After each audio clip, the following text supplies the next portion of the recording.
far as notes are concerned. But we are definitely going to make up for that today and tomorrow. Now, arteries and veins. These are two terms that I'm sure you have heard, but there is a lot of misunderstanding that surrounds them. First of all, an artery carries blood away from the heart. That is its purpose. Any vessel that is carrying blood away from the heart is considered an artery. Any vessel that is carrying blood toward a heart is a vein. It doesn't matter if the blood has oxygen or not. And that is something I'm going to emphasize a lot, because the misconception is that if it has, like in the pictures that are drawn by illustrators, usually it's red, and the red's like, oh, it's red, so it's an artery, and oh, it's blue, so it's a vein. Well, kind of. For the most part, that's true. But what really makes an artery is that it carries blood away from the heart. And what really makes a vein is it carries blood toward the heart. Now, we have talked about the heart a little bit, and it is a double pump. The right side works as the pulmonary circuit, and the left side works as the systemic circuit. Now, the pulmonary circuit means that it's basically making kind of a figure 8 loop, and part of that loop goes to the lungs to get oxygen. That's the pulmonary circuit that goes to the lungs. The other part of the circuit is the systemic one that goes to the body, and so that's the other part of that loop. So one loop goes from the heart to the lungs back to the heart. The other goes from the heart to the body back to the heart.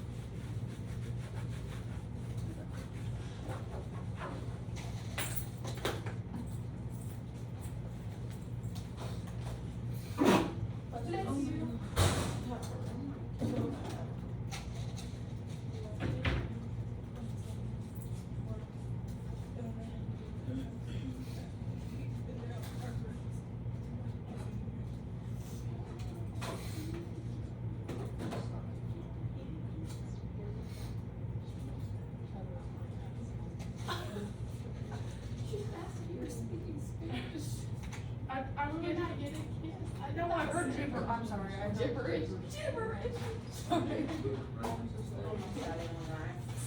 You guys want to do it? Yeah, actually, yes. Thank you.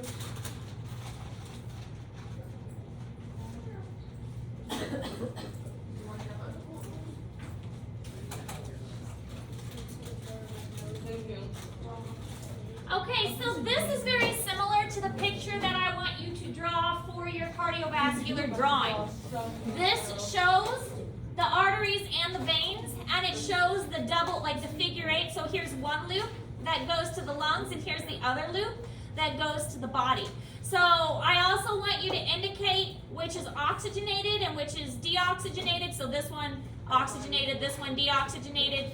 And I want it to be not super detailed, but the figure 8 kind of pattern.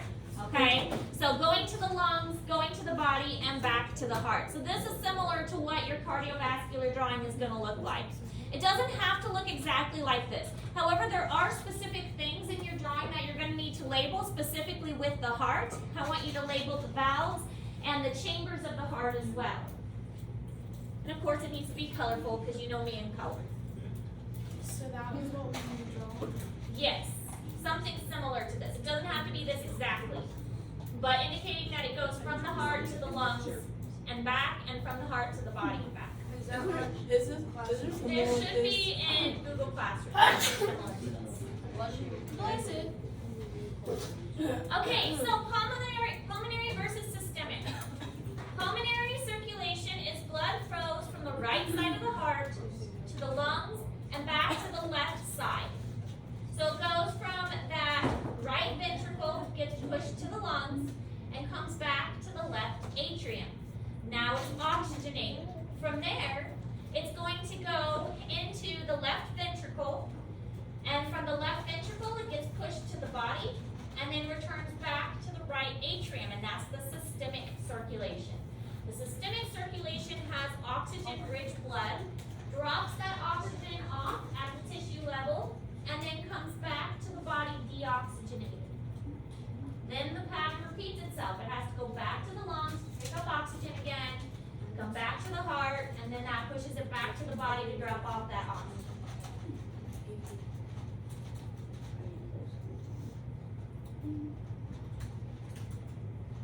What is important to remember here? I just said that arteries and veins, artery means away from the heart, veins means towards the heart.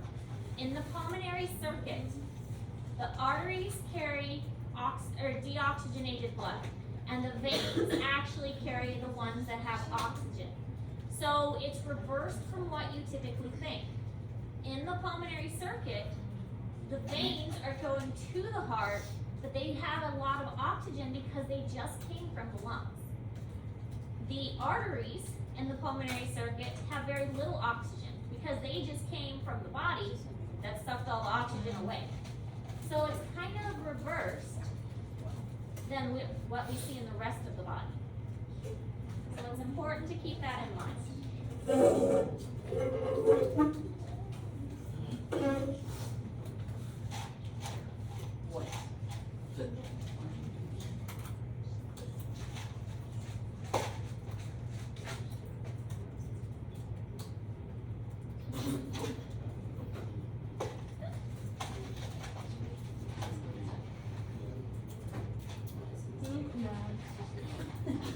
I saw that here.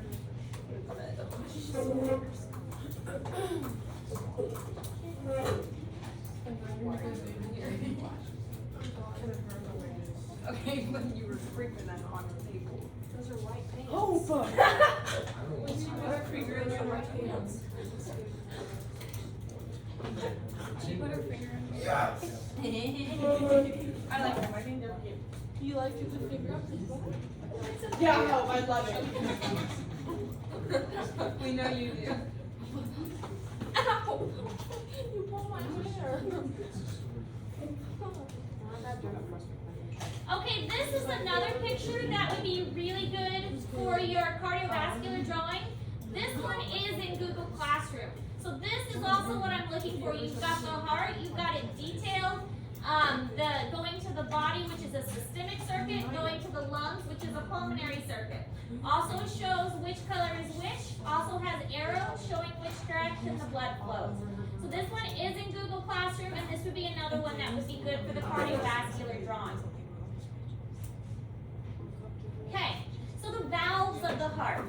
These are super important. The valves prevent blood from flowing backwards. We want the blood to go in one direction. We don't want it to go backwards. If there is backflow of the blood, we call this a heart murmur. Because the blood is not going the direction it's supposed to. It's kind of backwashing. So the valves are important to function correctly and make sure that no blood goes backwards and it all goes the same direction. There are atrioventricular valves, which are also called AV valves. You might have heard them before as the bicuspid and the tricuspid. So the atrioventricular valves are between the atrium and the ventricle, and they are the bicuspid and the tricuspid. Bi because it has 2 parts, tri because it has 3 parts. And they have a stringy attachment to them that holds them in place, and those are called the chordae tendineae. Then we have our semilunar valves. The semilunar valve is from a ventricle leading into an artery. So we have the pulmonary semilunar valve that's going to the pulmonary circuit, and then we have the aortic semilunar valve that leads to the aorta. The aorta is the largest vessel of the body, and it is the one coming directly from the heart leading to the systemic circuit, and it has to have a lot of flexibility. If the aorta doesn't have a lot of flexibility, it is very easy for it to become damaged because there is so much pressure coming from that left ventricle.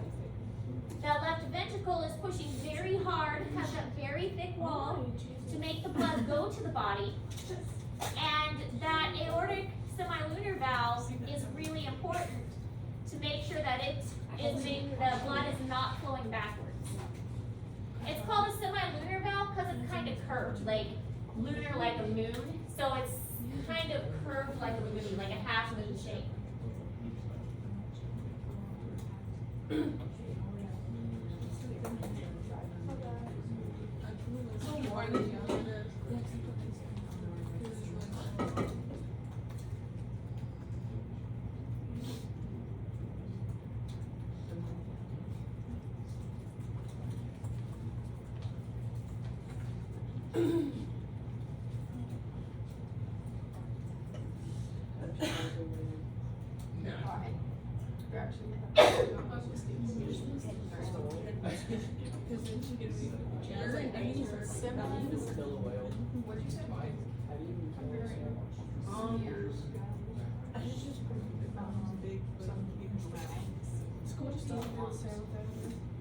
I know.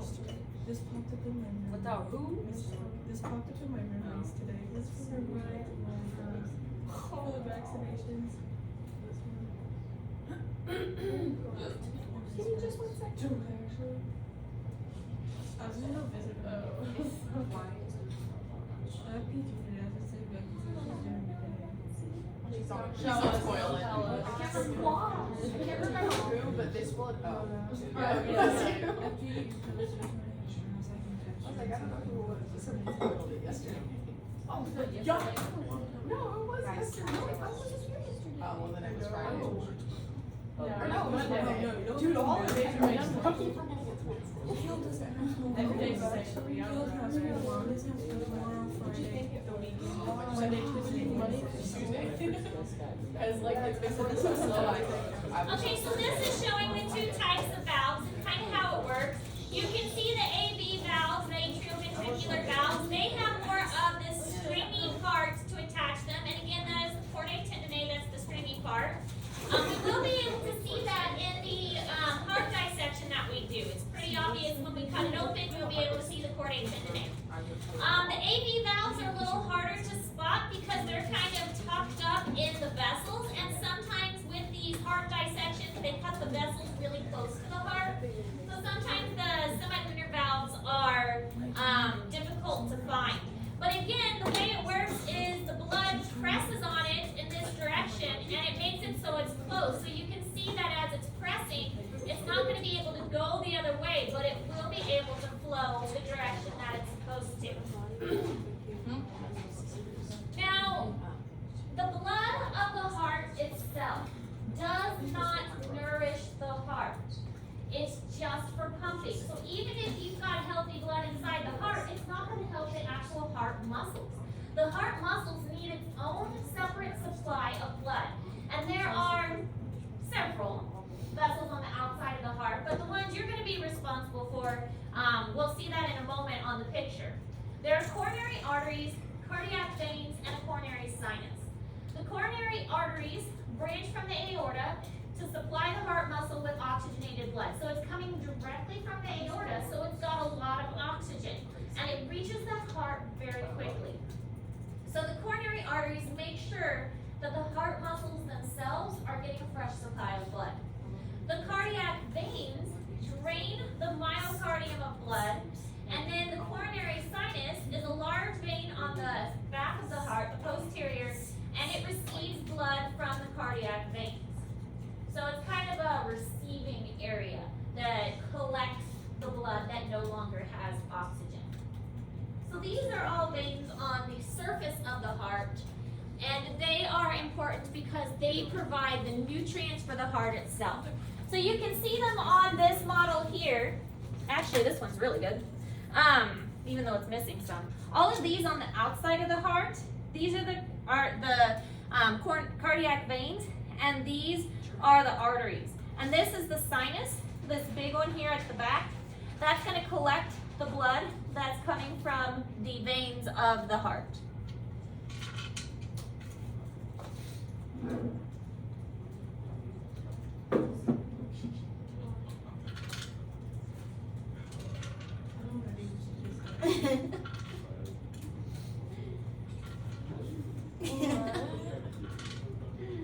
Hold on. This one you can see, these are the semilunar valves, and then these are the atrioventricular valves with the chordae tendineae. It's a fun word. I thought it said 10 days. Why does it sound like there's something loose in there?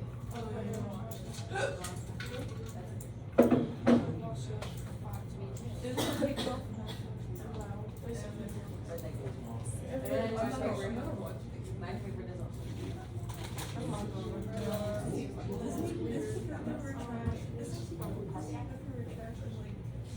He does a lot of, that's like, It's good. Yeah. It's for the Trash. So are you talking about Kylie? It's for the, no, I wasn't. I was talking about you.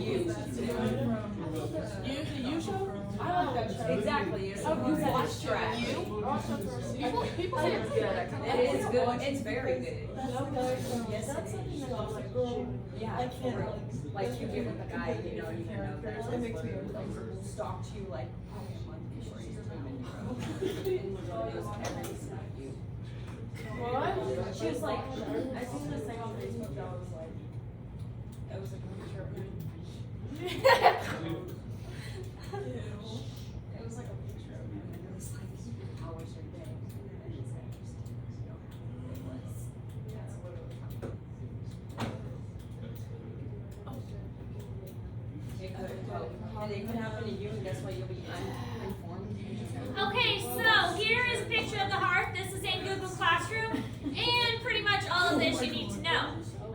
Here's the circumflex artery. So this is one of those coronary arteries we were talking about. And here we have a cardiac vein that comes down.